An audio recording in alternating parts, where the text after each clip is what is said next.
श्री सीताय पते नमः। माता रामो मत्पिता रामचंद्रः, स्वामी रामो मत्सखा रामचंद्रः, सर्वस्वं मे रामचंद्रो दयालु, नान्यं जाने नैव जाने न जाने। दक्षिणे लक्ष्मणो यस्य, वामे च जनकात्मजा, पुरतो मारुतिर्यस्य, तं वन्दे रघुनन्दनं। श्रीसीतानाथ समारम्भां, श्रीरामानन्दार्य मध्यमाम्, अस्मदाचार्य पर्यन्तां वन्दे श्रीगुरुपरम्पराम्। रामचंद्र भगवान की, आद्य शक्ति भगवती कात्यायनी माता की जय हो। जिरखोद वाले हनुमान जी महाराज की जय हो। कनाट प्लेस वाले हनुमान जी महाराज की जय हो। मरघट वाले बाबा की जय हो। कोटवन वाले पूज्य मौनी जी महाराज की जय हो। साधु समाज की जय हो। परम पूज्य श्री गीता मनीषी जी महाराज की जय हो। पूज्य श्री भैया जी महाराज की जय हो। शनि धाम की जय हो। पूज्या दीदी माँ की जय हो। सभी संत जनों की जय हो। बागेश्वर धाम के पागलों की जय हो। सनातन हिंदू एकता पद यात्रा की जय हो। गुरु और चेला की जय हो। बागेश्वर धाम के मेला की जय हो। हरे हरे भारत हिंदू राष्ट्र की जय हो। आज बहुत सौभाग्य है हम सबका इन नेत्रों से भगवती आद्य शक्ति कात्यायनी माता की छत्र छाया में अनेक महापुरुषों के दर्शन कर रहे। पूज्य बद्रीनाथ वाले महाराज जी, हनुमानगढ़ी वाले महंत पूज्य श्री राजूदास जी महाराज जी, गंगा सभा वाले पूज्य महाराज जी, गुजरात वाले पूज्य महाराज जी, पूज्य श्री मान मंदिर वाले पूज्य रमेश बाबा जी के कृपा भाज्य सुनील भैया जी, पनकी धाम वाले पूज्य महाराज जी, महामंडलेश्वर महाराज जी,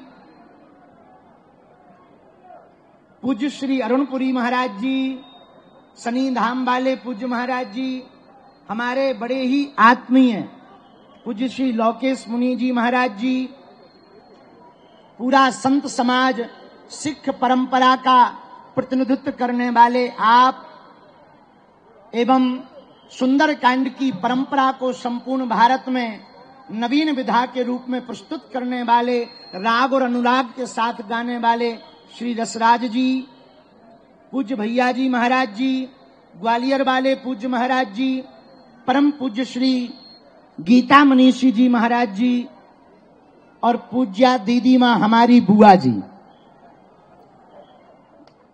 और पूरे के पूरे बागेश्वर धाम के पागल। आज 7 तारीख है, 7 नवंबर वो तारीख है 1966 में। इसी 7 नवंबर को इसी दिल्ली में साधु संत बच्चों के ऊपर गोलियां चलाई गई थी और आज पूरा साधु समाज धर्म सम्राट स्वामी करपात्री जी महाराज के उस महान गौ आंदोलन को स्मरण करके एक साथ सनातन का 7 नवंबर 7 को यहां पर बैठा है।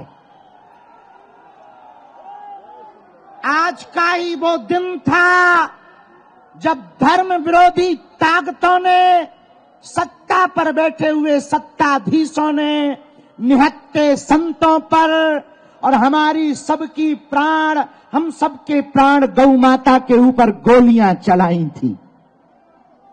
हम बदला तो नहीं ले सकते, लेकिन संत समाज आज 7 नवंबर को एक साथ बैठकर धर्म सम्राट स्वामी करपात्री जी के उस अभियान को स्मरण करके आज इसी दिल्ली में ये कह रहा है कि तुम कितना भी हमें मिटाओ, हम मिटेंगे नहीं, हम झुकेंगे नहीं, हम रुकेंगे नहीं। इसीलिए 7 नवंबर से ही सनातन हिंदू एकता पदयात्रा का दृढ़ संकल्प लिया। जितने भी बागेश्वर धाम के पागल पूरे मैदान में खड़े हैं, एक बात गांठ बांध लें, अपनी ये पदयात्रा राजनीतिक पदयात्रा नहीं, आध्यात्मिक पदयात्रा है। राजनीतिक होती तो हम वृंदावन से दिल्ली तक आते, आध्यात्मिक है इसलिए दिल्ली से वृंदावन जा रहे हैं। ये पूरी पदयात्रा कास्टवाद जो भारत में है, हम चाहते हैं जातियां तो रहें पर जातियों का अहंकार न रहे। और अब प्रण ठान लिया, सबने मन में मान लिया, साधु संतों का कमंडल और बागेश्वर धाम का मंडल 16 तारीख तक चलेगा।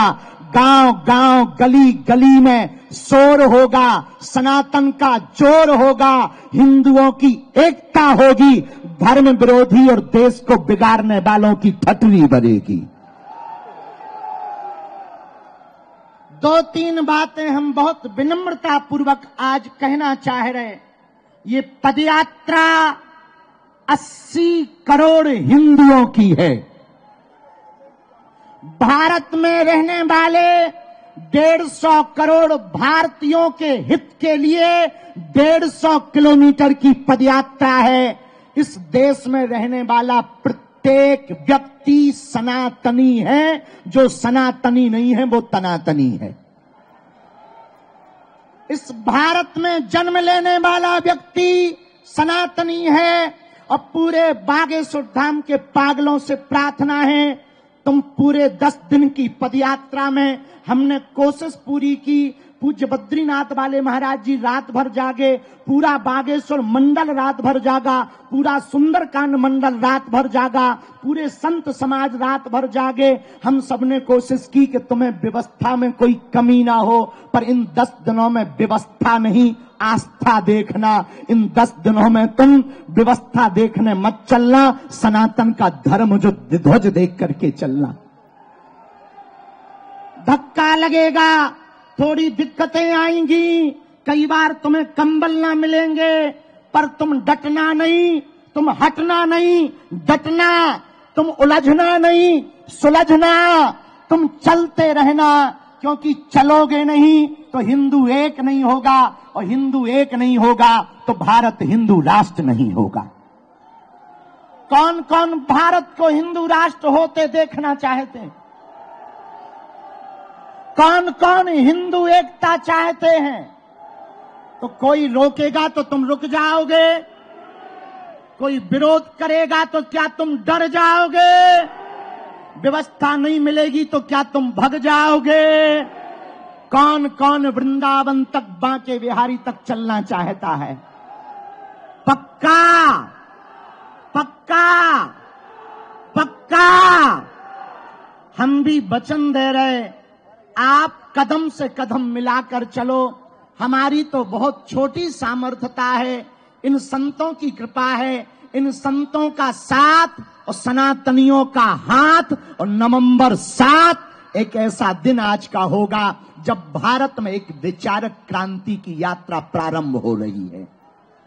यह यात्रा विचारक क्रांति की यात्रा है। यह यात्रा कास्टवाद को शून्य करके राष्ट्रवाद को बढ़ावा देने की है। इस यात्रा में हम लोग 10 दिनों तक रोज सुबह राष्ट्रगान, हनुमान चालीसा के साथ अपनी पदयात्रा 7 संकल्प लेकर प्रारंभ करेंगे। और नाम जप करते हुए धर्म ध्वज आगे चलेगा, उसके पीछे हम सब चलेंगे। धर्म ध्वज के साथ साथ चलेंगे, धर्म ध्वज से आगे नहीं चलेंगे। जहां जहां विश्राम होगा वहां अखंड कीर्तन होगी। जहां जहां विश्राम होगा वहां पर गौ माता का पूजन होगा। जहां जहां विश्राम होगा भोजन और भजन दोनों की व्यवस्था होगी। इन 10 दिनों में हमको एक बात याद रखना है, बालाजी का मिलन बांके बिहारी से हो रहा है। यमुना मैया का मिलन वृंदावन वाली यमुना जी से हो रहा। माया और शक्ति की नगरी से यह यात्रा माधव और भक्ति की नगरी वृंदावन तक जाएगी। बोलो जय सिया राम, जय सिया राम। हरे हरे भारत हिंदू राष्ट्र की, सत्य सनातन धर्म की, गौ माता की, छुआछूत की करो विदाई हम सब हिंदू। छुआछूत की करो विदाई हम सब हिंदू। भेदभाव की करो विदाई हम सब हिंदू। हम सब हिंदू, हम सब हिंदू। अब लोग हमसे आज पूछ रहे थे कि बाबा पदयात्रा से क्या होगा। सुनो, एक तो हिंदुओं का डर खत्म होगा, दूसरा हिंदू एक होगा, तीसरा पूरी दुनिया को हिंदुओं की ताकत का पता लगेगा।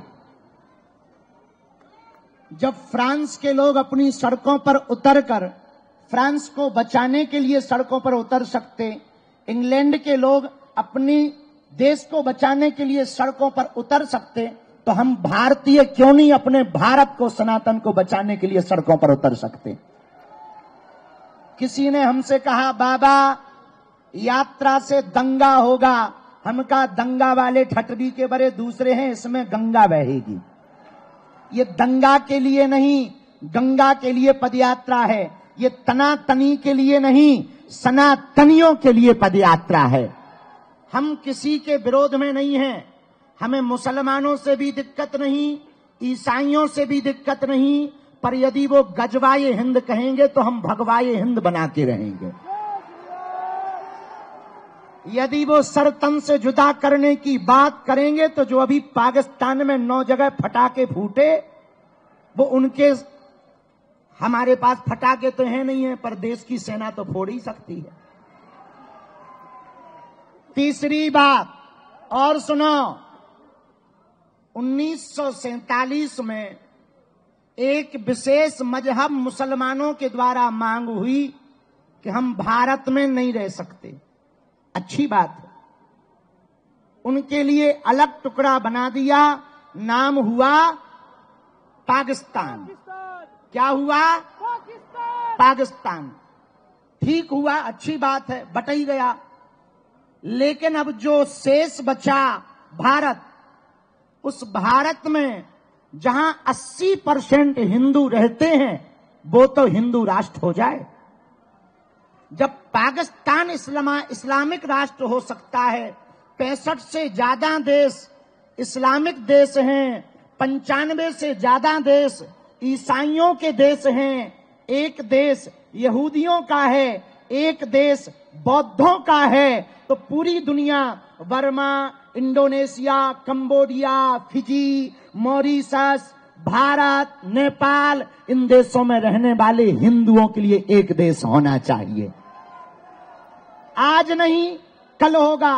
किसी ने कहा बाबा हिंदू राष्ट्र की डेडलाइन क्या है? हमने कहा जिस दिन तुम्हारे जैसे पढ़े लिखे नक्कटा हिंदू राष्ट्र की मांग करेंगे, उसी दिन भारत हिंदू राष्ट्र हो जाएगा। चौथी बात, बहुत विनम्रता पूर्वक सुनो, हम लोग ये पदयात्रा जो कर रहे हैं, लड़ाई के लिए नहीं, हम तलवारों की लड़ाई पर भरोसा नहीं करते, विचारों की लड़ाई पर भरोसा करते हैं।